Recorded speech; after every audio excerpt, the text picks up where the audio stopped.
listening to the Rugby Coaches Corner podcast with your host, Andy Plimer. Bringing you up-to-date coaching concepts from the world of rugby.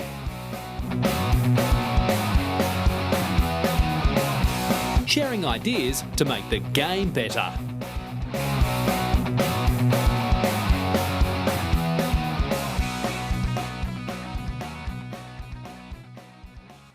G'day coaches, my online course Evolve Rugby is out. This course is based on the reoccurring lessons and themes that have come up in over 100 interviews of running this podcast. The online course contains video modules, worksheets and a reflective journal, and it's just what every coach needs for pre-season planning, mid-season review or post-season reflection. Check out Evolve Rugby via the link in the show notes and use the promo code TRCCP10 to get your 10% discount. Now, on with the show. Welcome to episode 113 of the Rugby Coaches Corner podcast. I'm your host, Andy Plimer, and joining me today is Neil Tunnah. Neil is the owner of the Performance Chain, a company that specialises in optimising individual and team performance. From Scotland originally, he's currently based in Adelaide, Australia, where he has held roles as the Director of Coaching and as a board member as well. He's had coaching roles with Knox Grammar, Jersey Reds in the English Championship, Manly Marlins and West Harbour in the Shute Shield, and it's a pleasure to have him on the show, so welcome, Neil. Thanks, Andy. Appreciate you having me on. Yeah, mate, no worries. How's sunny Adelaide treating you? I lived there for 3 years. Brings back good memories. Yeah, mate, it's been great actually. This week the temperatures dropped to the 20s. 2 weeks before that we're sitting late 30s, early 40s, which it's not much cope for a Scotsman, that temperature, man. Yeah, you'd be beat red, I'd say. Yeah. I'm sitting on minus 16 in Montreal, so I'd You're take welcome to Adelaide that. any day of the week, mate. Cool. So, you're from Scotland originally. What's a bit of a backstory with your playing experiences? How'd you get into the game, and what was that journey like? Yeah, mate, I've touched on this before. Like I was a pretty average player in Scotland playing club rugby. I was lucky enough to play for a great club in Jed Forest in the Scottish borders. So, like if you're born in the town, you're basically born with a rugby ball in your hands. And Right.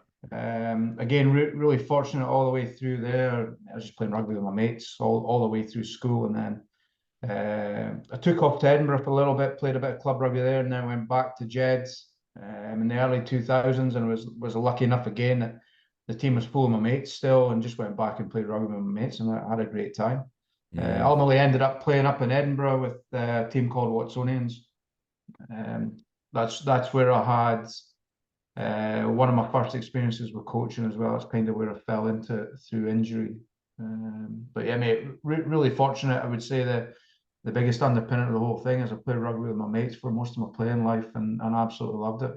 Yeah, that's what it's all about for sure. And I met my wife through rugby. She played as well, and basically our circle of friends is probably 90% linked to rugby. Yeah. So it's huge in that regard. Yeah, for sure. And you mentioned, yeah, absolutely. And you mentioned that first coaching experience. What was the deal with that?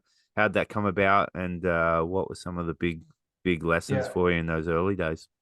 Mate, it's a funny story that, because I was actually playing for Watsonians against Jed on a Friday night, and I had an avulsion fracture, pulled a tendon of my adductor off my pelvis, and basically didn't get it seen in time. I think you're supposed to have surgery within sort of a week to 2 weeks for that, and didn't get seen in time, and ultimately thought my playing career was done.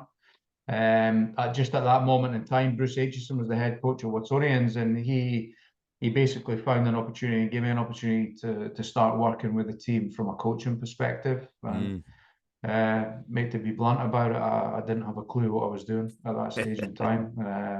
But what I did learn through that period was that I really enjoyed the interaction with players and trying to help players get better. And it was quite a tough time. We were going through a bit of a rough patch, so it was that how can we influence and keep people together and players together and still coach them and try and get some results. And it was great fun, really good fun.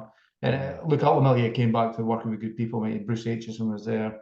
Look, called Matt Mustian, who was playing for Edinburgh at the time, came in and helped coach. And then a cracking playing group as well, mate. Just good people. Yeah, and I think that's an underestimated component to a coaching journey is having good mentors around you from an early, early doors in the career. How important was that to you? Mate, it was massive. Listen, we used to, when I was playing, we used to walk into the change room on a Monday or a Tuesday and a Thursday, and Bruce was highly organised. He's from a teaching background. He understood the impact of sharing sessions before sessions and all that kind of stuff, so that you'd see it, you'd be prepared for what you're coming into, and that level of preparation planted a seed within me around preparation. That still lives with me now in terms of what we share, what we plan, what we share, and how we can get players in a place where they understand what we're looking for before a session gets on field. Yeah, and I heard researching this episode. I listened to a pod that you're on. I think I can't remember the name of it. Happiness is egg shaped or something. That's the one. Bruce's podcast. Oh, really? Bruce Awesome. is the coach. So yeah. Oh, Bruce great. was that coach, and he's still a mate. Oh, fantastic. Good fella. Really good fella. Nice one. I'll throw the link in the show notes too, so people can check it out if they want to. Awesome. Yeah, in that interview you were talking about your role with West Harbour in the Shute Shield and how you felt you got it wrong, especially from a cultural standpoint, because of that playing group, 85% of them were Polynesians. What did you mean about that? What were some of the things that because I think that's a really good lesson for coaches to learn is if you go into a role with preconceived ideas on how things are going to turn out without actually doing a bit of a litmus test first of all, it can be a rough ride. What was the story? Can.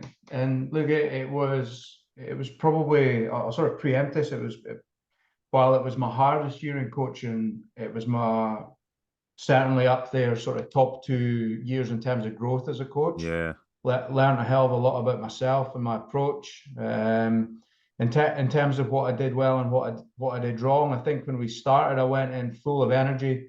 First time head coach in the Shute Shield, loads of energy. Felt like I had everyone on the bus that I needed to have on the bus, the right people around me, coaches, players, everything like that. And it's the same as everything, mate. It's great when you're just in the door and everyone's excited. We lost our first 4 games.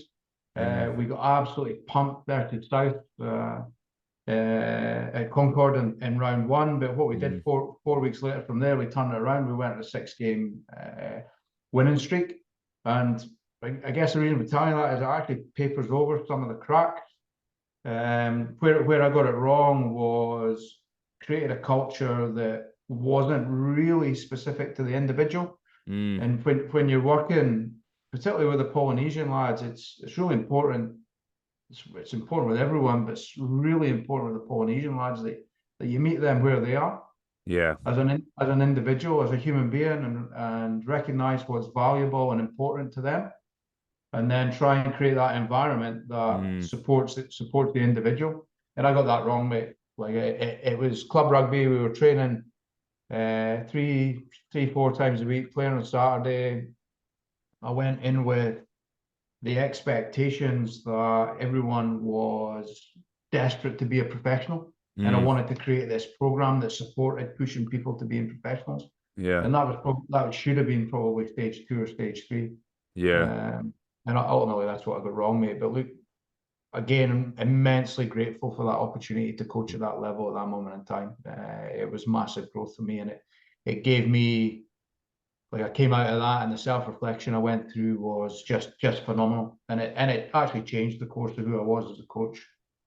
Yeah, I think there's great lessons there, and I love a lot of people who haven't played in the Southern Hemisphere may not have had teammates who are Polynesian, but every team you're playing, there's Polynesians in the team, and they're special. I love playing with them. I love playing against them.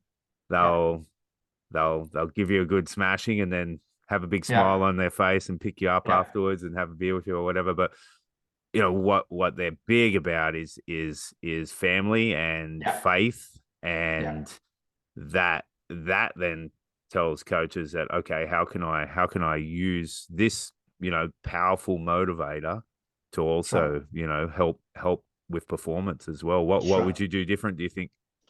Well, mate, I went in with that. I went in with that approach, like recognizing that how important family was, but Mm, but what I went in with a broad brush is what I'd say, yep. rather than getting into the nuts and bolts of what that looks like for them. Mm, So I'd certainly going into an environment now, any environment, whether it's mate, whether it's Northern Hemisphere, Southern Hemisphere, Far East, North America. I'd go into the environment and I'd dig into what the people that are there are already. So mm, what's valuable to them? What do they value? And then I'll try and build a program around that rather than walking in with this preconceived idea mm, of, hey, this is what's going to make this place successful. And that just being my idea. I'd walk mm. in and actually nuts and bolts, right? Where is this place now? And Blank sheet of paper.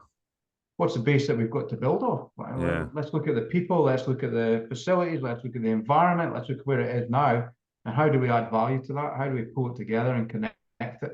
It was very different to what I was back in 2015, mate. I was like, I was quite bullish around Mm, this is what's going to make this successful, and yeah. I've taken all the advice I need, and I've got this plan that I'm going to go and execute, and everything's going to go brilliantly, and Yeah.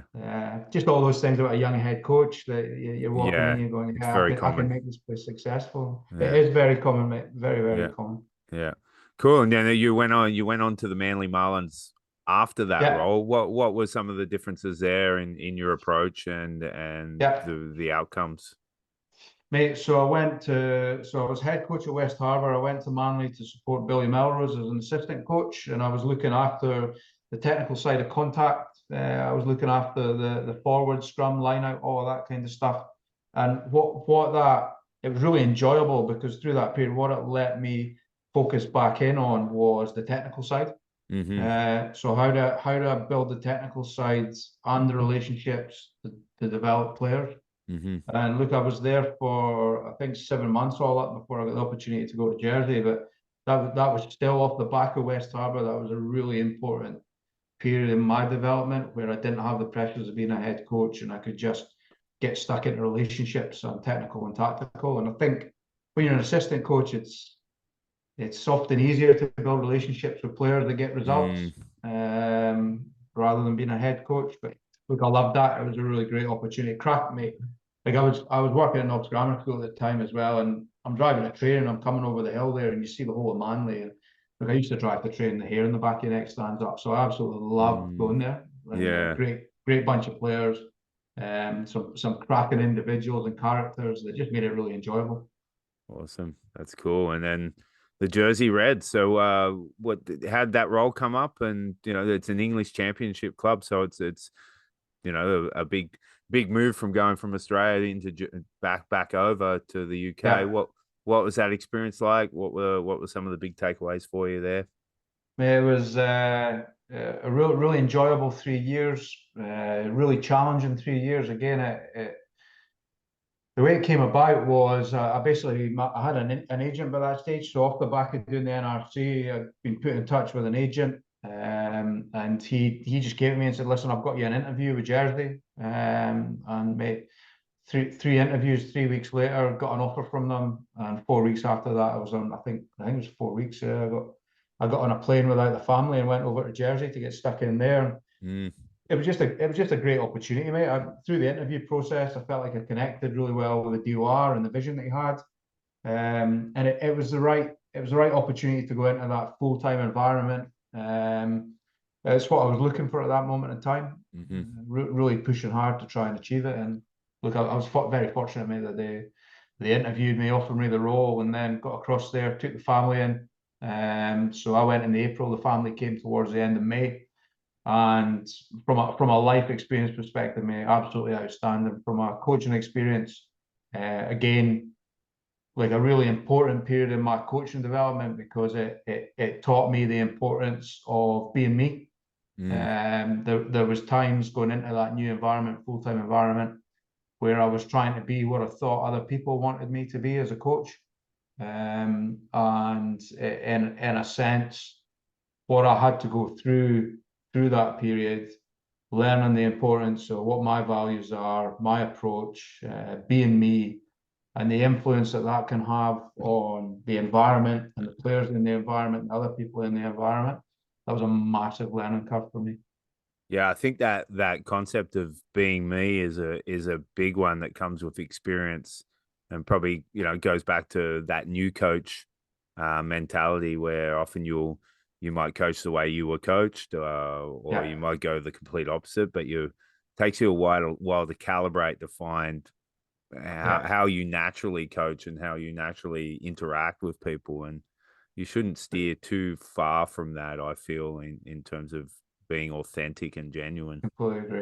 Completely agree, mate. I was watching. I watched the Super Rugby at the weekend, the Taz and the Brumbies, and Eddie Jones was on before it, getting an interview, and he said something that sort of really struck a chord with me. He spoke about he's recruiting into his coaching team at the moment, and he's looking for a balance of analytical coaches and relationship coaches. And what that made me think about myself, because I think I went into Jersey, and I thought they were looking for something around that analytical side of things, and I was trying to be that, but I'm very much a relationship, collaborative, connection coach. Doesn't mean that the technical and tactical is not important to me, but I'm very much about everything coming from a base of relationships. Versus walking in and analysing, pulling up spreadsheets and looking at all the small margins around data and all that kind of stuff.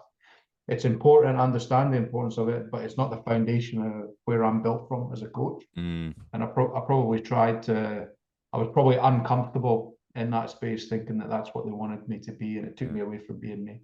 Yeah, I had Eddie on the podcast, and I asked him that exact question: how do you choose your coaches? And he said he chatted with Justin Langer about something similar, and Justin's Langer quote was "character over cover drive." And so that's obviously stood true with how he's proceeding now. Eddie is. I think it's hugely important, and the work we're doing now, particularly in the corporate space, trying to help businesses steer more towards around the quality of the human and the character of the human, rather than just the X's and O's. Something that's really coming through in our work now as well.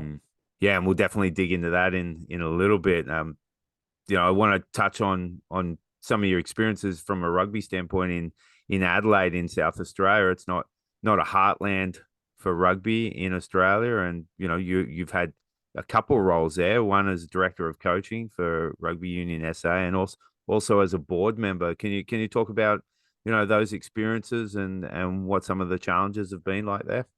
Yeah, absolutely. Look, I was really fortunate that we bought a house here in Adelaide Hills in January 2020, and COVID kicked in the March, and it basically gave us somewhere to try and get home to, if you like. But came back not really knowing too much about rugby in the area. Contacted Grippy at RA and said, "Listen, Grippy, I'm coming back to Oz. Can you connect me with anyone in the game in South Australia that, look, I'd like to come back and contribute in some shape or form.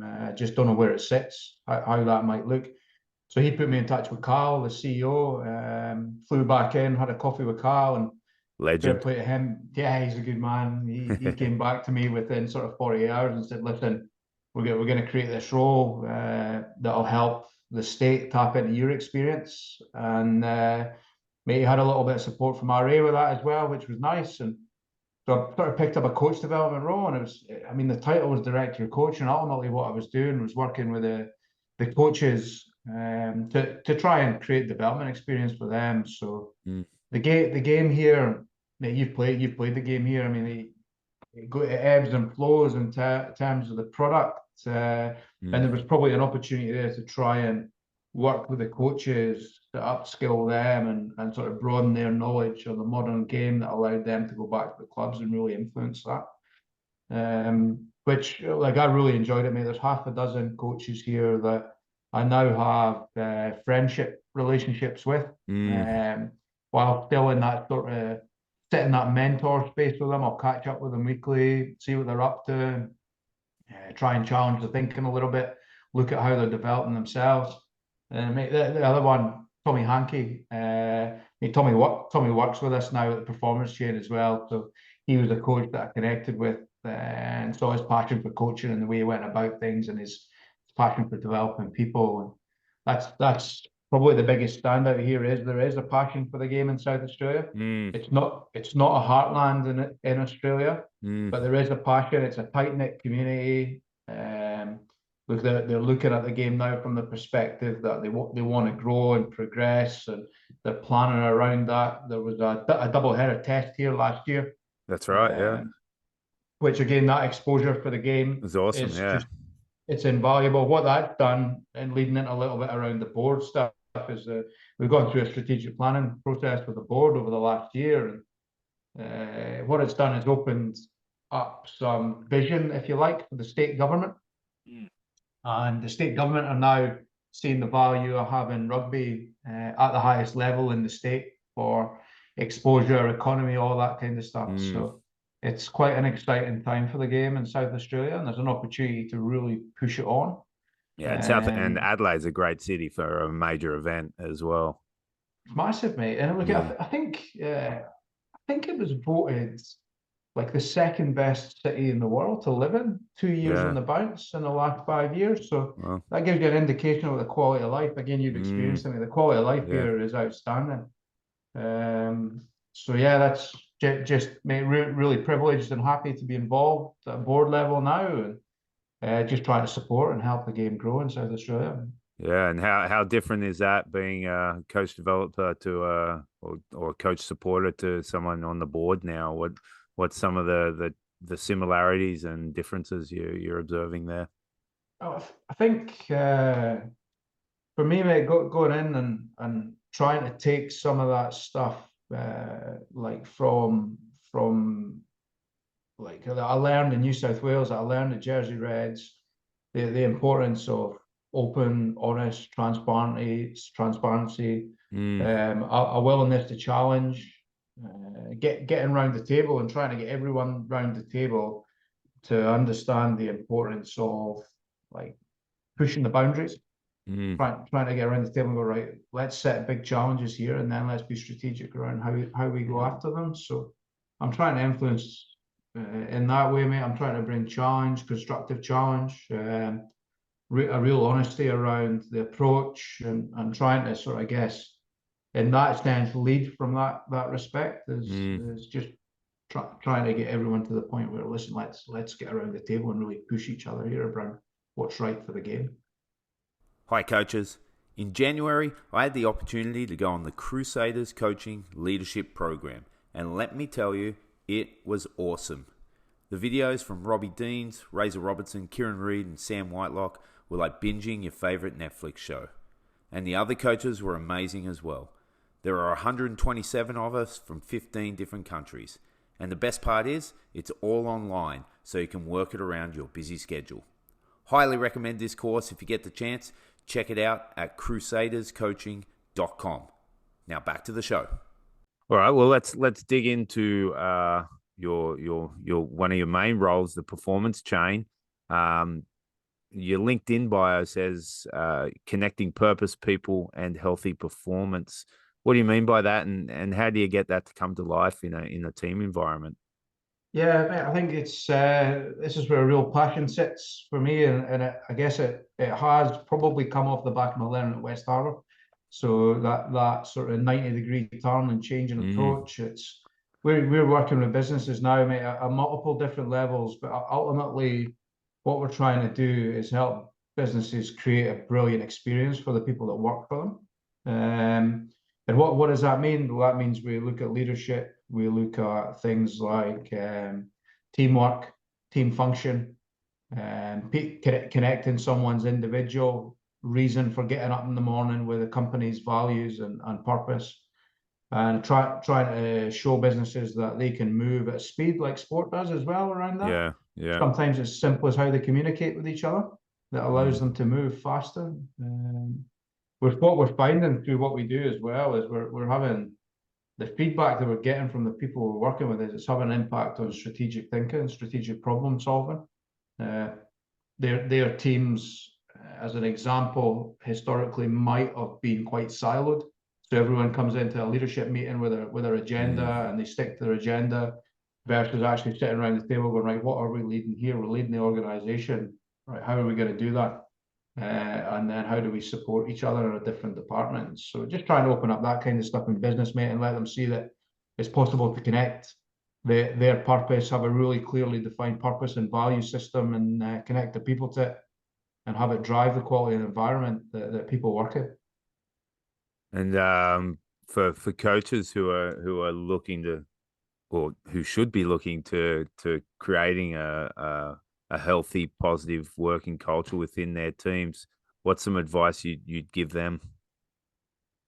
Again, I would go right at the people, the individuals that are on your team. Get to know them, understand what makes them tick. The other piece of that from a leadership perspective is, like, I think vulnerability plays a massive part in the way you connect with your people. Yeah. So as a leader, what I learned particularly through Jersey experience is I don't need to walk into the room as a leader and have all the answers all the time. I need to have the questions, the lead players or lead people to the answers.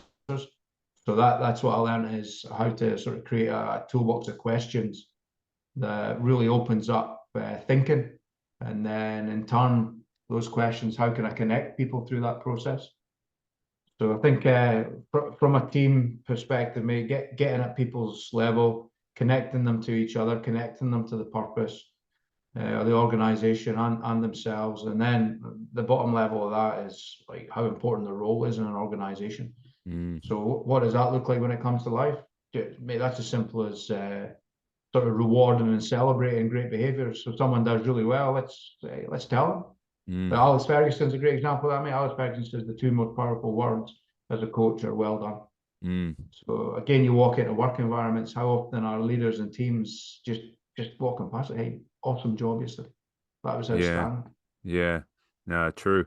And if coaches could only have 3 books or resources on this topic, what would you give them? So again, I'll go to the corporate side. I would go Patrick Lencioni. He wrote a book called The Advantage. Outstanding. It influences almost all the work we do. Probably another one is James Clear and Atomic Habits. That's probably at the forefront of my mind because I listened to his podcast with the high performance guys yesterday. But again, that recognizing what good habits are, recognizing when you're maybe straying away from that, and then that self-reflection piece that allows you to come back on track. Then the last book, mate, I'm having a look behind to see what I've got here. I saw some back there. You've got, mate, Surrounded by Idiots is a pretty good book. Oh, cool. Haven't heard that one. You got Bill Walsh there, obviously, mate. It's like a Bible almost. There's a couple of books there, mate, that are sort of go-tos for me. I've got a business partner as well, mate, based in Jersey, Jimmy, and like he is an encyclopedia of the best books to read. So I've got a list on my phone from him that's mate, I've got no chance of getting through it in my lifetime. Yeah, I'm a big fan of Ray McLean's Any Given Team. That's one of the first ones that I read in my early days coaching. That was just a holy crap moment for me. I've been doing it all wrong. So what was the biggest takeaway from that book? Just player ownership. That you're purely a facilitator, and not purely a facilitator, but a large part of your role is to facilitate the team's vision, not create the team's vision. Similar to what you were talking about with West Harbour. I started coaching to try and undo some of my moments in my playing career that didn't go well. And I was a player coach as well, so I was chasing my dream and using the team as a conduit for that, which was obviously it's set up for disaster. But it took me a year and a half of some deep reflection, well, a lot of mistakes, and then some deep Yeah. reflection on lonely car rides home from pretty rough playing experiences. Yeah. That to start kind of turning the mirror inwards and going on a big journey on personal development and coach development, and it definitely still continues today. You've touched on something massive there for me, and that's the like through that coaching journey where you go from almost coaching for yourself to having those light bulb moments around coaching. And for the best coaches, you listen to some of the guys that have been your podcast mate, like Wade Smith as an example, like the most selfless people in the world. They're always thinking about the people that are around them, more than they're thinking about themselves. And I think that's a really a really good point. And we speak about that in the corporate space around a thing called the trust equation. So what you say, what you do, and then like self-orientation. So like if you display that you're doing something for yourself, it just destroys trust in an organization. Whereas if you actively look for opportunity to show that you care about others and your driving factors are about developing and helping other people grow, then the impact on trust around that is pretty big. Yeah, couldn't agree more. Cool. And last question before we wrap things up. Your work takes you over to the US quite a bit, and you've had some, involvement and observations of the MLR over in North America. What have been some of your takeaways on that competition's format and long term future and areas that it could grow and be a really good. I hate the word product when I talk about rugby, but really good product. Yeah, I think it's probably one of the most curious spaces in terms of rugby and growth at the moment in the US. I think like it's a really exciting time, and I get asked quite often because of my sort of time over there is about the whole thing around it being a sleeping giant. I'm not really sure where I buy into in terms of that terminology, but where they are is they've got something that's really exciting, and they're working really hard to try and make it successful at different levels. There's some challenges in the States around alignment, obviously, because geographically the places is huge. It's absolutely massive. So how do you get the US side of the game aligned with MLR and MLR aligned with what produces talent, like college, academy, that kind of stuff. So it's a really interesting space there. It's working really hard to grow at speed.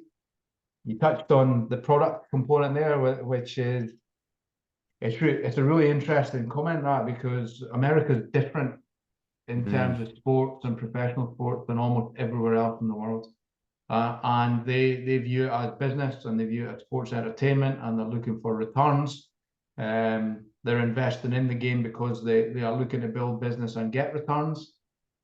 So from that perspective, it's very unique. And I think, like, you've got this World Cup on the horizon. I think the world in rugby terms would do well to recognise how unique the US is. Yeah. And I think they've done an outstanding thing by putting Scott Lawrence in there at this moment in time as the head coach of the Eagles. Scott's got the US. He's American. He understands the game at every level in America. He's a passionate American, and I think they need someone leading the organization that understands America and American sport and what the game needs there. So I was really excited when I saw his appointment there. From a leadership perspective, I know he'll try and create that identity that is unique to the US, rather than having a high-profile international coach come in. Yeah. And again, take what they think is going to be right for the US. You've got an American there that has that sort of that real gritty experience around where the game is in the US and what it needs. And I think that'll help the game grow there. That'll be exciting. Yeah, I think that's probably one of the biggest things in North America, and I include Canada in that. Obviously, is I saw something going around on Twitter the other day of every head coach in the MLR is from another country, not US based, not Canadian based. I think that's a major problem.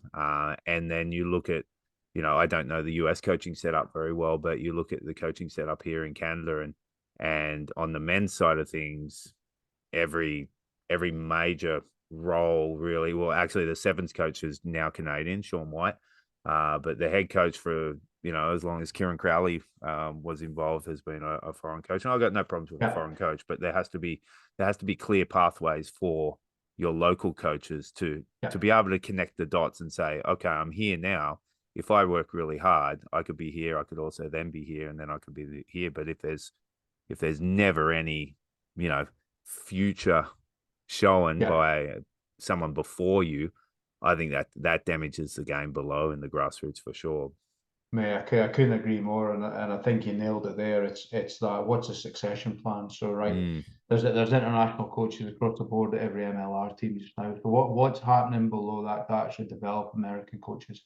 What's bringing them on and giving them the experience and exposure that's required on that journey at some point where they can compete successfully for those spots as head coaches, assistant coaches, academy directors, national team coaches, assistant national team coaches, national team pathway coaches. It's about arming them with the tools. It's a global market now, mate, right? So what you're always going to get is you're always going to get foreigners putting their hand up for professional roles. So for sure, it's a really, really global game. But what should be happening is the development of American coaches or Canadian coaches to the point where they can really compete effectively for those roles and start to win those roles, and then start to tip that balance towards, hey, we've got loads of great talent here in America, and we can choose American talent, or we can choose Canadian talent, wherever else that may be. Yeah, there's got to be a mind shift in those who are making the decisions and the hires. The current mind shift definitely in Canada is that you can't go from a club or grassroots role and work your way into a high performance role.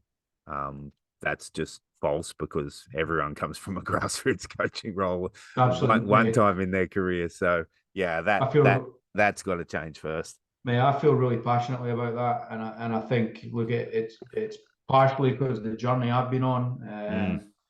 And I was speaking to, actually, I've got a mate who's director of development now at the Georgian Rugby Union, Rama, mate, and we had that exact conversation yesterday.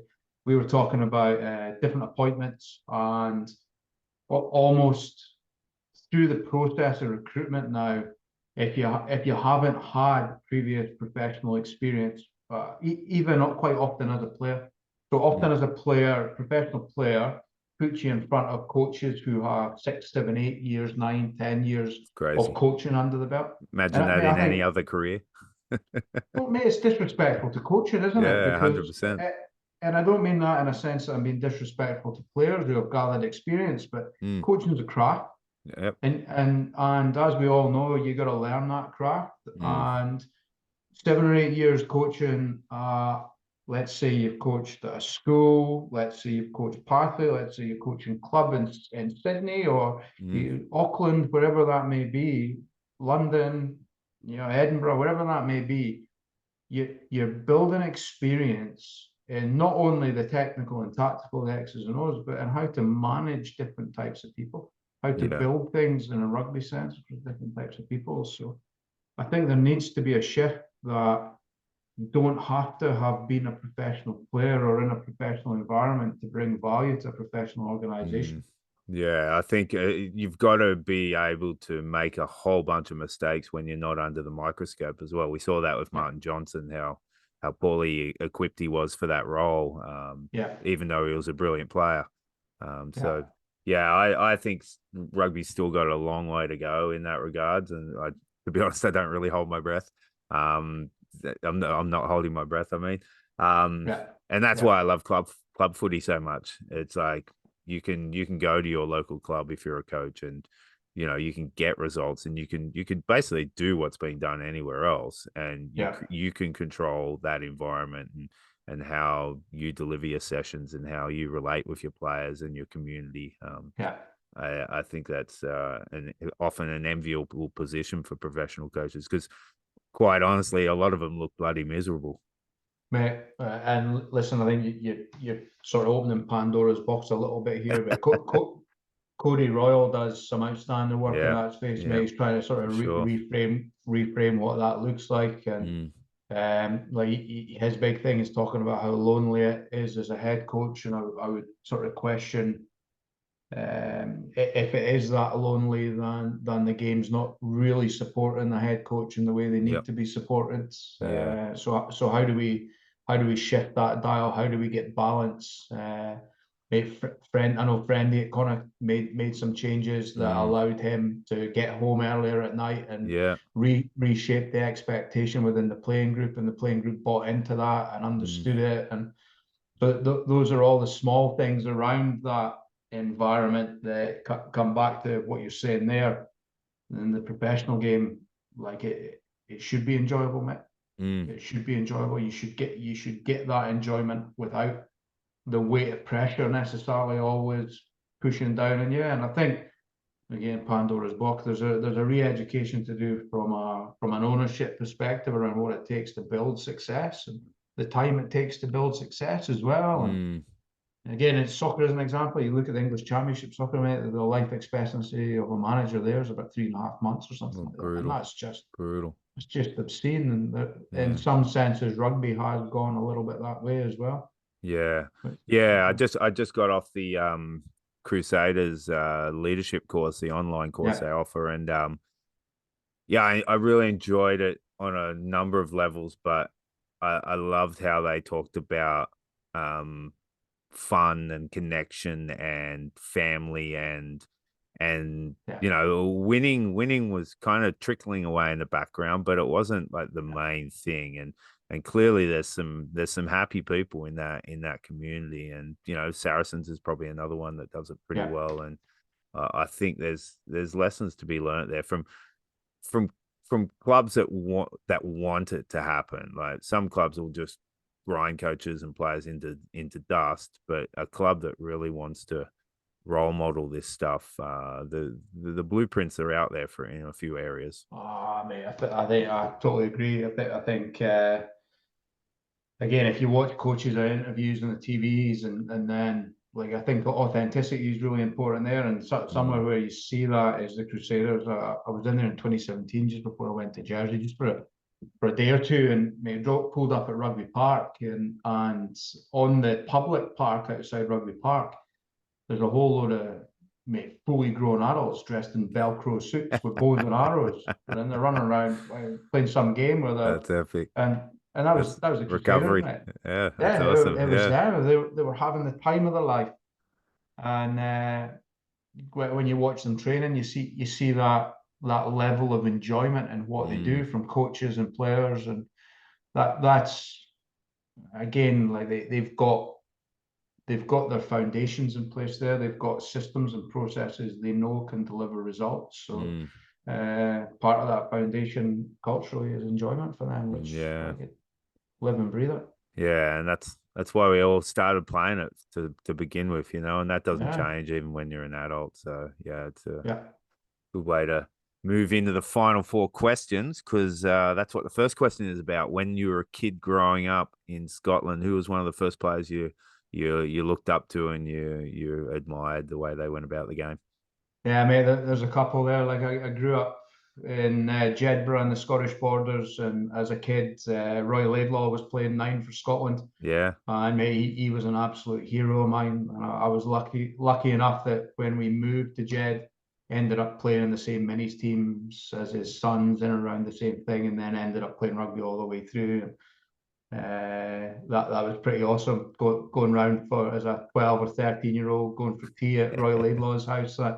It was pretty cool. And then there was, again, the sort of follow-on from him was Gary Armstrong at Jed, who Gary was just absolutely world class, mate. And I was lucky enough in the early 2000s. He came back to play in the Borders, and I got to play in that Jed team with him a couple of times. It was just awesome. Yeah, nice. And what about now? Who are some of the players you like watching play now? Mate, look, again, I love watching teams play with freedom. So teams that find broken field quickly. Like again, you look at the Hurricanes and the way they play, get a lot of enjoyment out of watching that. Not Northern Hemisphere, little bit more structured, obviously, but there's a shift towards from teams like Harlequins, and certainly Bristol and Pat Lam. They played some more open. Just that ability to break a field open and go and support each other and get some results. So they're the teams that I like to watch now. I like to watch how they go from structure to unstructure and how they have that ability to do it really quickly and then hurt teams is pretty cool. Yeah, I really enjoy that too. I think, there's room for structure, but it can't all be structured. And I love watching teams evolve too. Like Leinster has evolved into a team that's pretty good at offloading now. When maybe 6 years ago they wouldn't have thrown one offload in 80 minutes. So I enjoy watching that too.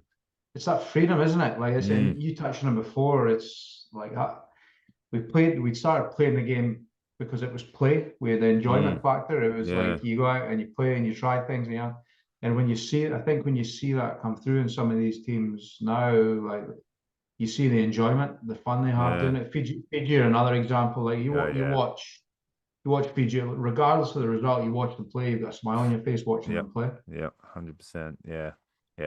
No fear. No concerns about making an error. That's right. Everything's done at full speed and full effort. Yeah. Awesome. And what about coaches? Third question: who are some high-profile coaches that you like what they do? Yeah, mate. Wayne Smith's obviously right up there. Yeah. I think what it's back to that what he understands and creates in terms of environment that supports the kind of stuff we're just speaking about. Really, really, really cool, mate. And it's like everything he does is underpinned by an unbelievable depth of knowledge around the game. Yeah. So he's pretty awesome, isn't he? Other than that, who am I looking at? I love watching Darren Coleman. Yeah. Darren's up at the Waratahs just now, and he's someone that's a good story.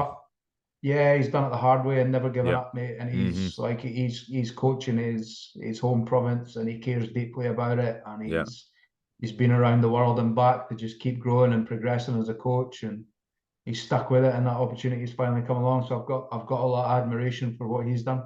Yeah, it's a good story. Like I because I grew up in Newcastle, and I remember Darren was like a community liaison officer 20 years ago, and he's just grinded away. And and that goes back to what we were all talking about earlier. Like those stories need to exist in every country, and if they don't, the coaching community lose faith and just put the walls around their club, and that's not what we want. So that's a good one. That's a good story.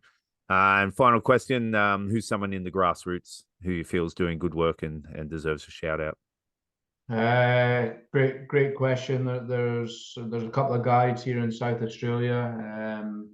There's a guy called Chris Graham, mate. He was coaching South actually. Right.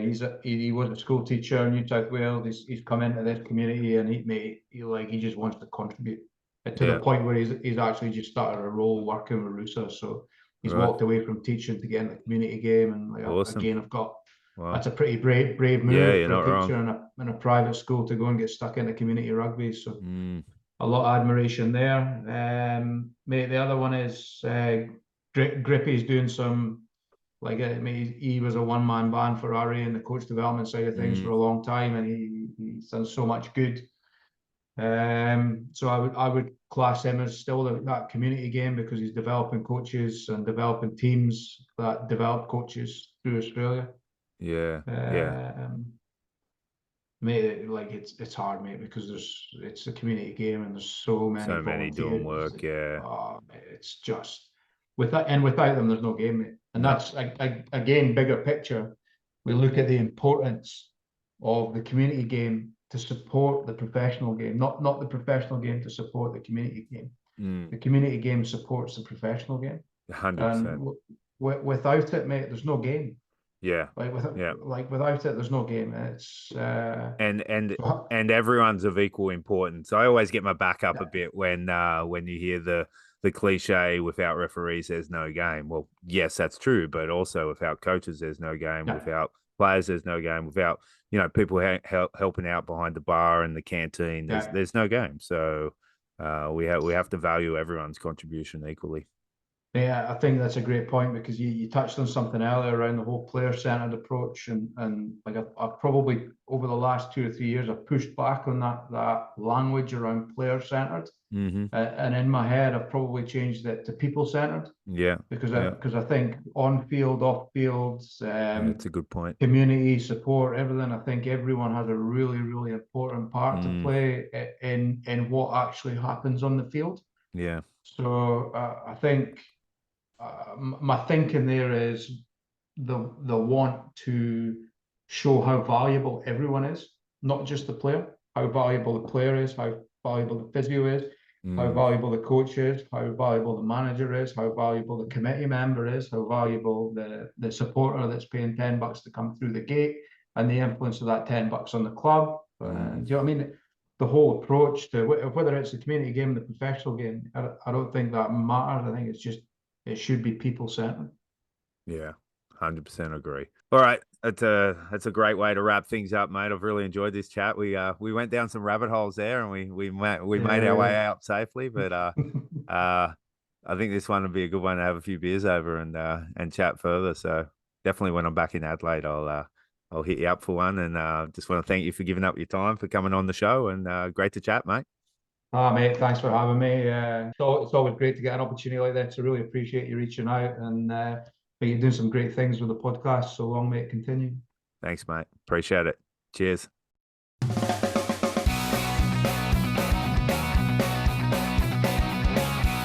Thanks for listening to the Rugby Coaches Corner podcast.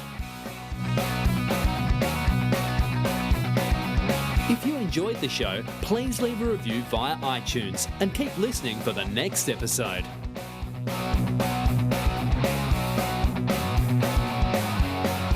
You can also follow us via Twitter at RugbyCoachesCNR or via the website therugbycoachescorner.com. Until next time, keep sharing ideas to make the game better.